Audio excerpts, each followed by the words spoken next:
Hello and welcome. I'm Annette Reeder from thebiblicalnutritionist.com. And today I'm answering a question that I get asked many times. And it's, Annette, how do I deal with ADHD? Well, to answer this question, yes, I could give you lots of good, solid answers to this. But I thought, hey, let me bring on my friend, Dr. Shawn Talbot. I met Dr. Shawn Talbot about 4 years ago, and he is kind of a product formulator for a company that I use a lot, and he's done a lot of work on this subject. He has a book out called Mental Fitness, and it covers ADHD as well, because I was just skimming through it again. I didn't want to show all of my highlighting, but I wanted to skim through it again before this call. So I thought, hey, why not bring Dr. Shawn Talbot on this call? Because I know as parents and as adults, well, of course, that's the same thing. But as parents, you're looking out for your children, and many times we are just, uncertain. Okay, what do I do next? I don't want to do the drugs. My child is suffering. School is a nightmare. All of these things that parents are going through. But then we have adults.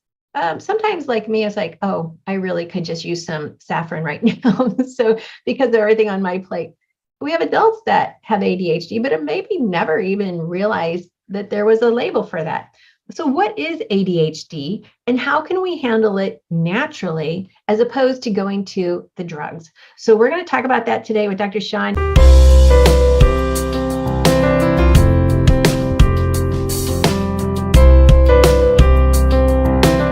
Dr. Shawn, it is always my delight to have you here. So welcome. Thank you, Annette. It's always great to talk to you. Yeah, so I love following your adventures, and I just shared with you before we went on camera about the East Coast Greenway and the bike trail that I think goes right by your house. So you might want to check that out. I'm going to look it up. I may be biking in your state sometime. Well, it'll have to warm up first. It's too cold right now. Once it warms up. But even to do those type of things, to do a century bike ride, to do the Ironman competition that you do, we need our brains to be functioning. We need to be able to focus. But yet so many people are dealing with problems. And one of those problems, we'll just put it under the umbrella of ADHD. How do you define ADHD with someone? Yeah, well, ADHD is one of those things now where it is a disease. There's a diagnosis for ADHD, but it's become one of those things that it's used in our common vocabulary. People would just say things like, they'll have a confusing moment and they'll go, oh, it's my ADHD kicking in, and things like that. So it really is becoming almost a mainstream, modern ailment that people are struggling with. So much so that there are websites you can go on these days and you can just type in your symptoms and someone will prescribe you an ADHD medication, just after a couple of minutes. It's not even really a true diagnosis. And the problem with that, Annette, I have to get up on my soapbox for a second here. The problem with that is those ADHD drugs are methamphetamines, right? They are meth. They are very potent, high dose, very addictive, very lot of side effects, so potentially dangerous stimulants. And if you get on those drugs, whether it's Adderall or Ritalin or any of the other versions of them that are out there, you can become addicted to them. So your brain doesn't work appropriately. It's just not a good situation to get in. And so I get up on this soapbox because there are lots of natural options that can actually get the brain to work better. So you're more focused, you're more creative, you're more engaged, you're more thinking out of the box. And that's what we want for our brains, whether it's for us as adults or parents or for our children, right? There's natural ways we can skin that cat. Yeah. And so many people are afraid to admit that they have it, and then other people will blame everything on it. So we go from one extreme to another. So does the use of supplements, does that really become like a forever pill? Like if you recognize, okay, I need some help. So you change the diet, which is always number one. We get rid of all of the chemicals. We get rid of all of the coloring. We get rid of all of the fake foods. I call them lab experiments. So get rid of all the lab experiments off the shelf and out of your pantry, off the plate.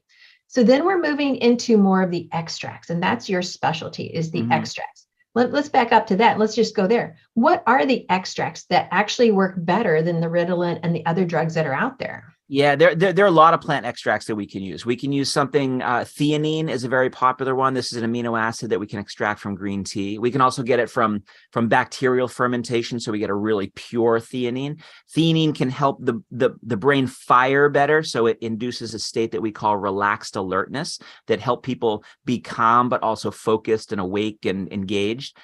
We can use plant extracts like pine bark extract. The one that I like is a New Zealand pine bark extract because it's really pure. That can help open up blood flow to the brain and help with neuron activation. We can use pomegranate extracts. There's a number of different plant extracts that we can use. One of my favorites is a saffron extract.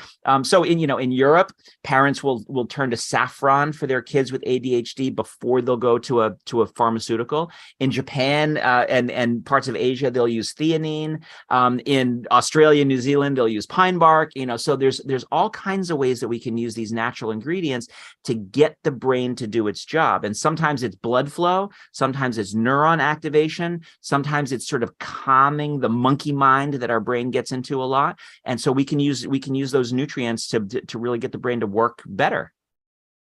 That's excellent. And then didn't you do a TV interview about the saffron?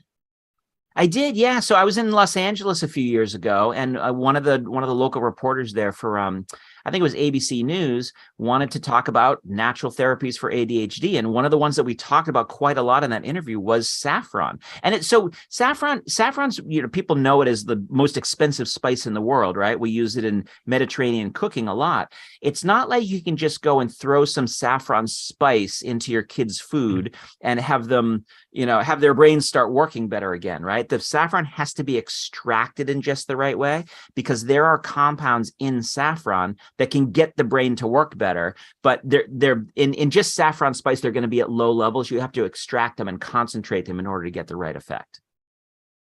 Right. And so we've had people that I've worked with personally in my clients that a 6-year-old child was no longer OCD when she used the product that you formulated. Right. Even the child noticed. The child says, "Oh, look, I'm not playing with my spoon before I eat." She's like, that's the best part about it is that we can point to the science. We can say, here, we use this very specific saffron extract that we source from this farm that's just south of Madrid, Spain. And we can tell the whole story about the research behind it and how it's been shown to be equivalent to methylphenidate, which is Ritalin, in clinical trials with ADHD kids. We can point to all that kind of stuff. But the best thing, Annette, is when a parent uses it with their child and the parent notices it. And it's even better when the kid notices it, when they come back and they go, they realize that they are better when they're taking that saffron extract than they're not. And it might be schoolwork. It might be their social relationships. It might be when they're with their sports teams. It might be when they're in a noisy environment and normally they would either shut down or have a blow up. That's when it really becomes meaningful, when that child can notice that they are better in the situation of taking a natural supplement versus not. Yeah, I'm so glad you mentioned all those different situations because I have one little boy who is not really little. He's 12. That's not little, but math, he's homeschooled and math was just a struggle. He would come up with so many different things to talk about, ask questions about, to try to get distracted. And so when he did what we call the pixie stick, which is just that powder you put in your mouth, he was able to focus, get his work done, and he was out the door faster than he's normally able to ask 10 questions. I mean, and his answers were very close to being 100% right. Yep. He knew the material. He just couldn't get the focus to get it down on the paper. And that's when parents can say, "Oh, this is so much better. My life is so much better when my child is able to focus." And for the children, it feels so much better, as we've already covered. So once again, but you had more than one product for kids. Are all of them necessary to get that effect, or do you have one product that works better for ADHD? How does that work? Well, the one for ADHD, I think, would be the one that we call Kids Mood, right? That's the one that has saffron. It's not just saffron. Saffron's sort of the superstar ingredient in there, but it also has oregano and clove and holy basil and some of these herbs and spices that have been used traditionally for helping wake up the brain. So if you wanted to wake up the brain and have a benefit that was focused, Kids Mood would be the product for that. But then we have other products we have one product called Kids Vita GBX, which is a very broad spectrum multivitamin. all the vitamins you need, all the minerals you need, but also herbals like tocotrienols and tocopherols and phytonutrients that can help with brain blood flow and neuron activation and things like that. And then we have a third product that's called Kids Fundamentals, which is really a gut-brain axis product, which uses specific strains of probiotic bacteria to help with anxiety and depression and stress, and specific fibers, prebiotic fibers that help with resilience. And then amino acids like theanine, I mentioned a few minutes ago, and plant extracts like pine bark that can help wake up the brain in different ways. So, they all help you improve your mental well-being or improve the child's mental well-being, but in slightly different ways. So you could decide to choose, well, we want gut-brain axis, or we want general nutrition, or we want targeted phytonutrients, whatever level of performance that you're looking for. Yeah, I like that. So as a mom, as a grandma, and as a consumer, I'm going to look at a company and I'm going to say, how can you prove to me there's no heavy metals? Because I've worked with enough clients who have kids going through serious issues. And when there's heavy metals, it complicates their problems. How does the parent know that, okay, I can trust these products? Like, how do we know for sure there's no heavy metals, other contaminants, all of that? Yeah, so I can say how we do it at Amari. We test every single raw material and we test every single finished product for the absence of that kind of stuff. So we're not looking at just heavy metals. We are looking at all the heavy metals, but we're also looking at pesticide residues. We're also looking at solvent residues. We're also looking at environmental contaminants. We're looking across the board at things that most companies don't even look for. But if you're not looking for them, you're never going to find them, right? So you have to look. And so we do that at every single raw material that goes into every single product, but then we test every single finished product before it goes out the door just to confirm there was no contamination along the way. Yeah, some people may not realize how important that is, but it's extremely important. I always try to direct people to companies that I've already gone through and vetted and make sure, okay, these have the purity, and otherwise I'm not going to recommend them. It's just life is too precious and the brain cannot handle heavy metals. So this is just so important, especially with a child or an adult with ADHD. So thanks for helping us with this. Thanks for helping us understand ADHD a little bit better and realize, hey, we don't have to go to a medication. We can try natural extracts first. Just make sure when you're shopping the markets, make sure you look for one that is proven to not have all of the contaminants. We're trying to correct a problem, not accelerate a problem or exacerbate a problem. So that's always important. And so once again, thank you so much, Dr. Shawn, for joining us and being a part of the Biblical Nutritionist video here. And I am always enjoying your time together. So anything else you want to share with the parents? Yeah, I would maybe share just one quick thing is that, because ADHD is such a prevalent thing right now, so much so that we're seeing shortages of some of the ADHD drugs out there, like Ritalin and Adderall. It's hard to even get those because so many people are trying to get them. I would focus people to say, look, there are a lot of really good natural options, some of which we discussed, the saffron and theanine and pine bark and pomegranate and things like that.